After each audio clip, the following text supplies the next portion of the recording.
Good morning students, कैसे हो आप सब? आई होप ठीक ही होगे।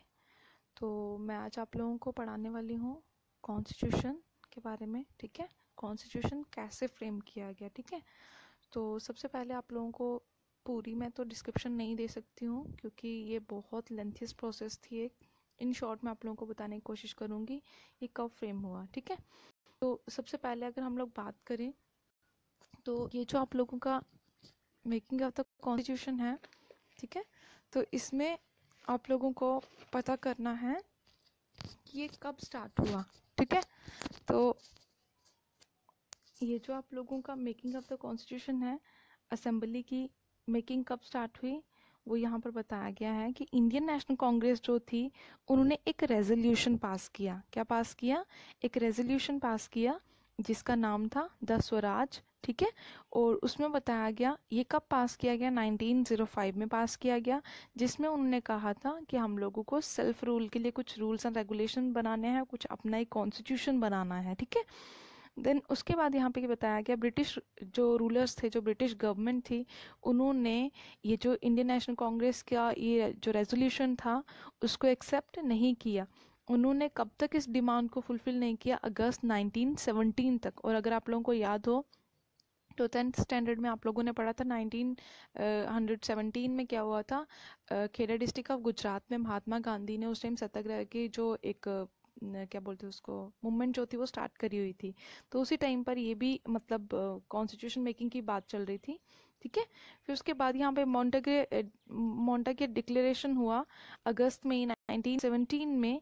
तो उसमें देखा गया कि इन्होंने डिमांड करी, किसने? ब्रिटिश गवर्नमेंट ने, कि हम लोग एक रिस्पॉन्सिबल गवर्नमेंट को इस्टेब्लिश करेंगे, चलाएंगे, लेकिन उस पर रूल कौन करेगा, मतलब उसकी गवर्नेंस को कौन संभालेगा? ब्रिटिश इंडिया जो होगा, मतलब ब्रिटिशर्स ही उसको पूरी उसकी बागडोर संभालेंगे। उसके बाद 1934 में फर्स्ट कॉन्स्टिट्यूंट असेंबली का जो आइडिया था उसको किसने दिया? First time M N Roy ने दिया। ठीक है, और 1935 में इंडियन नेशनल कांग्रेस ने ऑफिशियली डिमांड करी कॉन्स्टिट्यूंट असेंबली की फॉर्मेशन के लिए कि हम लोगों को एक कॉन्स्टिट्यूंट असेंबली बनानी है। कॉन्स्टिट्यूंट असेंबली क्यों बनाई जाती है बच्चे?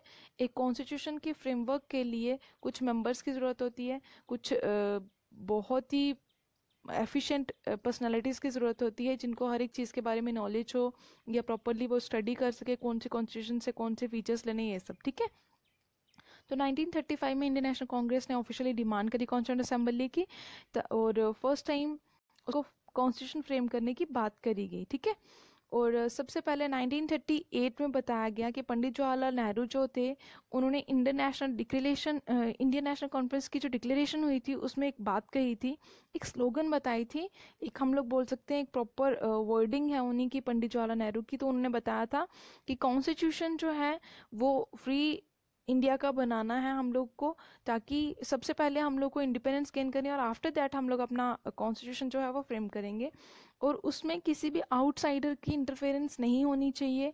और ये जो हमारी कॉन्स्टिट्यूंट असेंबली होगी वो किस बेसिस पर इलेक्ट होगी? On the basis of universal adult franchise. इसका मतलब क्या हुआ कि हर एक पर्सन जिसकी एज जो है वो 18 से अबव है वो क्या कर सकता है? They can contest in election and also, और वो क्या कर सकता है? कंटेस्ट कर सकता है और अपना वोट जो है वो कास्ट कर सकता है। क्लियर है? देन उसके बाद यहाँ पर क्या बताया गया कि ये जो डिमांड थी, किसकी डिमांड? कॉन्स्टिट्यूंट असेंबली को करने की डिमांड जो थी उसको एक्सेप्ट किया गया ब्रिटिश गवर्नमेंट के द्वारा। कब?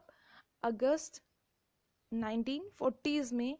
इसको अगस्त ऑफर भी कहा जाता है। क्यों कहा जाता है अगस्त ऑफर? क्योंकि ये जो रेजोल्यूशन था, ये जो डिमांड फुलफिल हुई थी, इस रेजोल्यूशन को एक्सेप्टेंस जो थी वो अगस्त के मंथ में मिली थी, इसलिए इसको अगस्त ऑफर भी कहा जाता है। ठीक है, फिर उसके बाद एक मेंबर थे ब्रिटिश गवर्नमेंट के, उन्होंने क्या कहा? ब्रिटिश कैबिनेट के, उन्होंने बोला कि हम लोगों को क्या करना है, एक ऐसा ग्रुप बनाना है जिसको हम लोग इंडिया की तरफ मूव करेंगे, जो फाइनली वहाँ पर जाके क्या करेगा, जो वहाँ पर जाके एक मतलब कॉन्स्टिट्यूंट असेंबली को फॉर्म करेगा।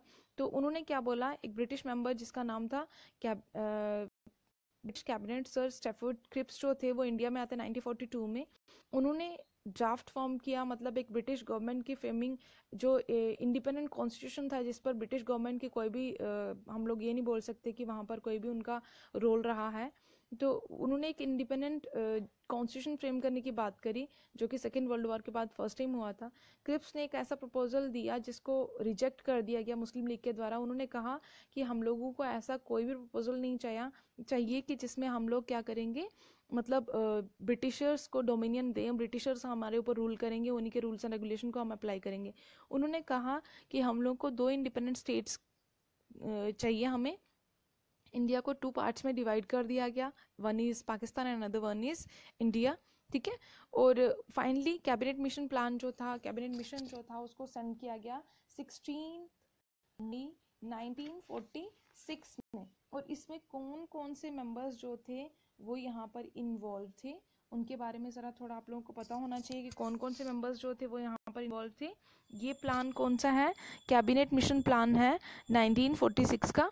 तो उसमें बताया गया, एक प्राइम मिनिस्टर थे ब्रिटिशर्स के जिनका नाम था क्लाइंट एटली, ठीक है, जिन्होंने थोड़ी संपत्ति दिखाई कि इंडियंस को इंडिपेंडेंस मिलनी चाहिए। उन्होंने एक कैबिनेट मिशन प्लान भी भेजा जिसमें कितने मेंबर्स थे, 3 मेंबर्स थे।